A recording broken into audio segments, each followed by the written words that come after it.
Bien frère, aujourd'hui, ce dimanche, les lectures, la première phrase qui m'a interpellé tout de suite en écoutant les lectures, ça a été le début du psaume. Non pas le refrain, mais le début du psaume que nous avons entendu, dit « Je bénirai le Seigneur en tout temps ».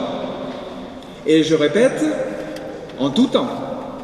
Alors je me suis posé la question, mais est-ce que c'est possible de bénir le Seigneur en tout temps? C'est clair, hein, dans la Bible. Je vous assure que lorsque vous prenez la douche et que vous vous cognez le coude, vous savez qu'il y a un truc qui s'allume dans tout le bras, une douleur qui arrive jusqu'au petit doigt. Je ne sais pas si ça vous arrive. Mais je vous assure que le premier mot de la journée n'est pas « Béni sois-tu Seigneur ». Non, non. Oui, voilà. Et ça, c'est un détail. Mais pensons à nos véritables angoisses. Est-ce possible de bénir le Seigneur en tout temps? Pour nous, c'est impossible.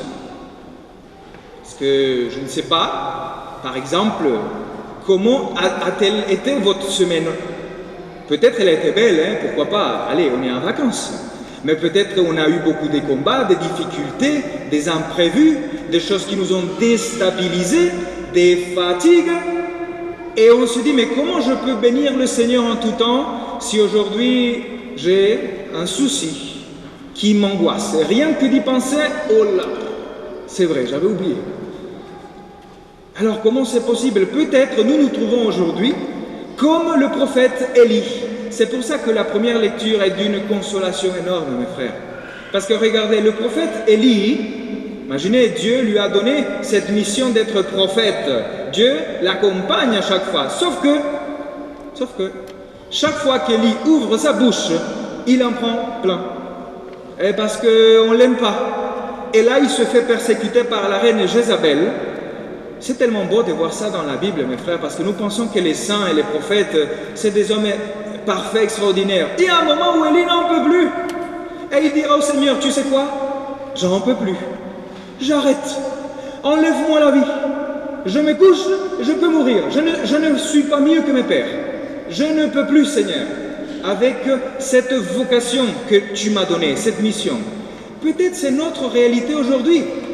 Et tu dis, Seigneur, j'en peux plus d'être père, d'être mère, d'être épouse ou époux, j'en peux plus.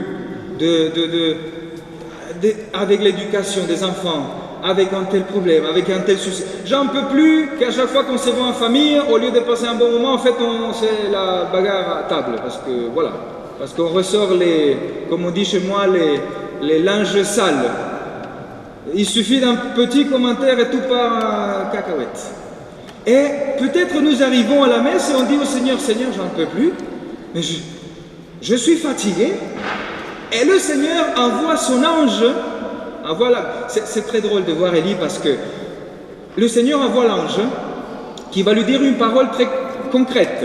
Lève-toi et mange. Vous voyez ce que fait Élie? Il se lève, il mange, il se recouche. Comme pour dire, allez, on vit un peu plus, mais c'est bon. Combien de fois ça nous arrive? C'est un peu drôle. Et l'ange vient deux fois dire, non, lève-toi et mange. Et il ajoute une parole. Parce que tu as de la route à faire, mon cher. En fait, il faut que tu prennes des forces. Parce que tu vas partir au désert. Ce n'est pas fini. Et nous comprenons quelle est la façon que Dieu a aujourd'hui pour nous consoler. Mais vraiment pour nous consoler dans notre situation concrète qui est celle d'aujourd'hui. Le Seigneur vient pour te dire aujourd'hui, dimanche 8 août, après une semaine peut-être catastrophique, lève-toi et mange. C'est ce qu'on vient faire ici, à cet hôtel. Mais le Seigneur nous dit, non, lève-toi et mange. Quelle est la façon que Dieu a pour nous encourager? C'est, continue, c'est pas fini. Il faut que tu reprennes des forces. Ce n'est pas fini. Parce que Élie va partir pour le désert. Et on pourrait dire, oula, le plus difficile reste encore, oui, sauf qu'on oublie qu'au désert, Élie se rencontra avec le Seigneur. Ah, ça change tout. Si le Seigneur, et je le dis souvent, le désert est un thème qui, de façon personnelle, me touche beaucoup. Parce que c'est l'image de toute notre vie. Si le Seigneur nous envoie au désert de notre vie, au désert spirituel, au désert de notre réalité, pour nous rencontrer avec lui, alors ça vaut le coup. Et on peut aller au désert. Comme dit le prophète Osée, le Seigneur dit, j'enverrai mon peuple au désert, et là, je parlerai à son cœur. Ou une autre traduction dit, je lui parlerai cœur à cœur. Eh bien aujourd'hui, mes frères, le Seigneur vient pour nous encourager encore une fois, parce qu'il sait pourquoi nous venons chaque dimanche à la messe. Mais parce que nous en avons besoin. Pourquoi on ne pourrait pas faire juste une Eucharistie à vie et ça y est? Parce que le Seigneur nous apprend la patience. Parce que l'Eucharistie est le pain du ciel et le pain de la route, qui est l'image de cette vie, est le pain de la patience et la persévérance. Nous en avons besoin tous les dimanches, mes frères. Parce que nous sommes tous faibles. Et chaque dimanche, c'est comme si le Seigneur recharge nos batteries et nous dit « Lève-toi et mange, et continue. » La bonne nouvelle, c'est que tu n'es pas seul. Je suis avec toi. Et tu vas te rencontrer avec moi-même. C'est pour cela que cet évangile, c'est la troisième fois, le troisième dimanche dont on parle. Le thème central est cette nourriture du ciel, qui est le symbole par excellence de l'Eucharistie, mais pas que. Il y a 2 dimanches, nous avons entendu la multiplication des pains. Dimanche dernier, le Seigneur a commencé à nous donner la catéchèse de ce qu'il a fait. Et aujourd'hui, il continue cette catéchèse. Combien de fois le Seigneur doit nous dire « Je suis le pain venu du ciel » il nous le dit encore une 3e fois. Par amour pour nous, il nous dit « Rends-toi compte qu'il n'y a que moi qui peux te nourrir ». C'est pour cela que le Seigneur a la puissance aujourd'hui, à travers la parole, à travers la prédication et à travers le sacrement de l'Eucharistie, de te dire « Lève-toi de ta crise, de ton angoisse, de ta dépression, de tes problèmes, lève-toi et mange. » Parce que l'aliment qui nous est donné n'est autre chose que Dieu lui-même. Mes frères, on ne pourrait jamais peut-être saisir avec toute la profondeur ce que ça veut dire que le Seigneur est tellement grand qu'il a voulu se faire petit et se cacher, comme on dit, dans une hostie. Pourquoi le Seigneur a voulu faire cela? Pour que toi tu puisses le manger, pour qu'il puisse vraiment rentrer dans ta vie, dans ton corps, dans ton être, dans ton esprit, pour te donner la vie nouvelle. Il a fait ça pour toi et pour moi. Regardez l'humilité de Dieu, justement, qu'il a voulu se faire le plus petit, lui qui est le plus grand, pour que toi tu puisses le recevoir. C'est de cela qu'on parle aujourd'hui, mes frères. On pourra chercher d'autres aliments, on ne sera jamais comblé. C'est pour cela que le Seigneur, avec beaucoup d'amour, insiste, et il dit même 2-3 fois, « Je suis le pain venu du ciel ».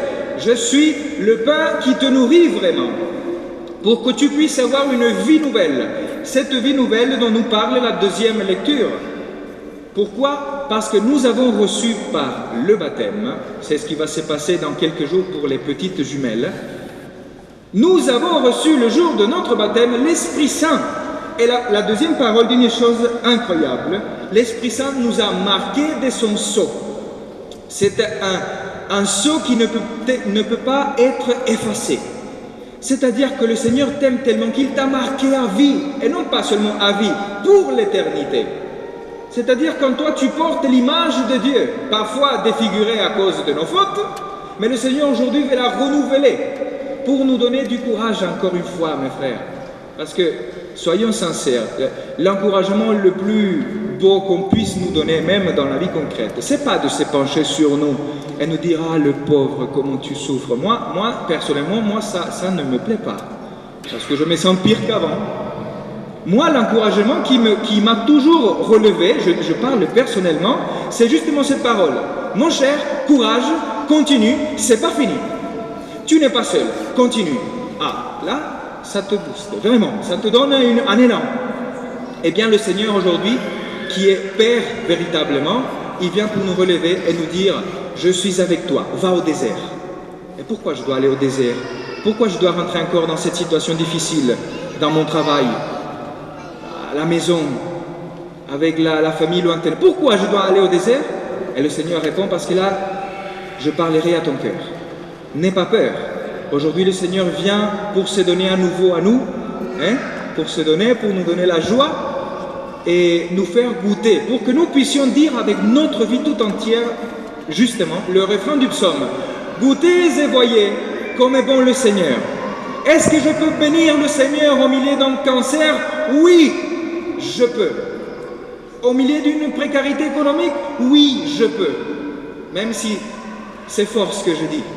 Est-ce qu'on peut bénir le Seigneur au milieu de la souffrance? Oui, si il nous donne son esprit. Parce que nous nous rendons compte que nous avons dedans vie éternelle. À ce moment-là, on pourra dire avec notre vie, goûtez et voyez comme est bon le Seigneur. Il est bon parce qu'il m'a donné la vie. Il est bon parce qu'il permet des situations peut-être difficiles, mais grâce à elle, je les rencontre. Grâce à cette souffrance, je peux lever les yeux au ciel et dire, Seigneur, j'ai besoin de toi. Parce que peut-être, sinon, on oublie le Seigneur. Moi, ça m'arrive. Le Seigneur, toujours, il doit me laisser comme dit Saint Paul, une écharde. Sinon, on oublie le Seigneur, mes frères. On a besoin d'une aide pour qu'on puisse se rappeler qu'il est l'unique qui peut nous nourrir. Et lever les yeux au ciel et dire, Seigneur, comme Élie, aide-moi, aide-moi. Ne soyons pas, comment dirais-je, enfantins ou infantiles comme Élie, dans ce coup dit, Seigneur, enlève-moi la vie. Non, non, non, le Seigneur dit, non, non, c'est pas fini, mon cher. Lève-toi et mange. Continue. Ça, c'est le véritable réconfort du chrétien. Et pour continuer cette route, le Seigneur nous donne le pain du ciel, l'Eucharistie. C'est pour cela que nous allons maintenant passer à table, n'est-ce pas? On passe à table parce que le Seigneur se donne en nourriture pour nous sauver et nous donner la vie divine. Pour qu'en sortant de cette église, nous puissions non pas forcément avoir les problèmes réglés, là je ne crois pas que ça arrivera comme ça, comme un tour de magie, mais nous aurons dedans vie éternelle. Et ça nous aidera à même rentrer dans les situations les plus difficiles. Et nous ne mourrons pas, parce que nous avons dedans Jésus-Christ qui s'est fait tellement petit que moi, je peux aujourd'hui le recevoir à l'Eucharistie. Regardez l'humilité de Dieu, qui s'est fait le plus petit. Dit un hymne très ancien de l'Église, il dit « Le Seigneur s'est fait petit pour que toi, tu n'aies pas peur de lui. » Parce que s'il montrait toute sa grandeur, on partirait en courant. Il y a un moment où le peuple d'Israël voit le tonnerre au Sinaï, ils ont tellement la trouille qu'ils disent à Moïse, écoute, parle-nous toi, parce que si Dieu nous parle, on va tous mourir.